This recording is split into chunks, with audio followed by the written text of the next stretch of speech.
पारदर्शिता की बात हो रही है तो मैं वाइस प्रेसिडेंट इलेक्शन पर आऊंगी, पर उससे पहले पूछूंगी कि धनखड़ साहब के साथ क्या हुआ था। उन्होंने आपने प्रेशर डाला था उन पर रेजिग्नेशन के लिए? मुझे लगता है एएनआई ने रिसर्च विंग बंद कर दिया है। धनखड़ साहब का इस्तीफे का पत्र स्वयं स्पष्ट है। इन्होंने अपने आरोग्य का हवाला देते हुए इस्तीफा दिया है, स्वास्थ्य का हवाला देते हुए, और उन्होंने सरकार के मंत्री, प्रधानमंत्री और सभी सदस्यों का हृदय से उनके अच्छे कार्यकाल के लिए धन्यवाद किया है। पर विपक्ष और सभी पूछ रहे, मीडिया भी पूछ रही है कि वो है कहाँ, हाउस अरेस्ट पे है कि ऐसा क्या? है कि सच और झूठ की व्याख्या आपने शायद विपक्ष क्या कहता है इसको बना ली। पर काफी सारे बैकग्राउंड इंफॉर्मेशन तो बाहर निकल रहा था ना कि वो कुछ ट्राई कर रहे थे। ये भी बात निकल रही है कि शायद कू कर रहे थे। कौन? धनखड़ जी। नहीं, ऐसी कोई बात नहीं है जी। इसमें बात का बतंकर नहीं बनाना चाहिए। धनखड़ जी संवैधानिक पद पर बैठे, अपने कार्यकाल में उन्होंने संविधान के हिसाब से अच्छा काम किया जी। इनकी निजी स्वास्थ्य की समस्या के कारण इन्होंने इस्तीफा दिया है। हाँ। इसको ज्यादा खींचकर कुछ ढूंढने का प्रयास नहीं करना चाहिए। देखिए, देश में बहुत सारी पॉजिटिव स्टोरीज हैं।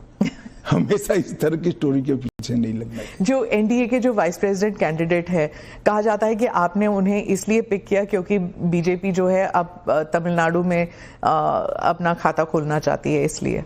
नहीं, ऐसा नहीं है। हम पहले भी तमिलनाडु में साथियों के साथ चुनाव लड़े हैं। हमारी यहाँ बहुत सारी सीटें भी आई है, ऐसा नहीं है। कहीं से भी पिक करोगे तो ऐसे कारण बनाकर पूछा जाएगा।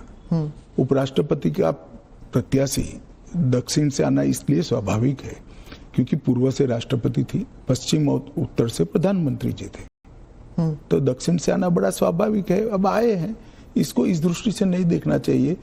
श्री राधाकृष्णन जिनका बहुत लंबा राजनीतिक जीवन रहा है, वो 2 बार संसद के सदस्य रहे, हमारी पार्टी के अध्यक्ष रहे, झारखंड के गवर्नर रहे, तेलंगाना के गवर्नर रहे, पांडिचेरी के गवर्नर रहे, मुंबई के गवर्नर रहे, और सार्वजनिक जीवन में एक साफ सुथरा उनका जीवन है और एक बेहद मैच्योर राजनीतिज्ञ है। तो कई सारे एक्सपर्ट्स कह रहे हैं कि उनका चुनाव ये भी है कि वो आरएसएस के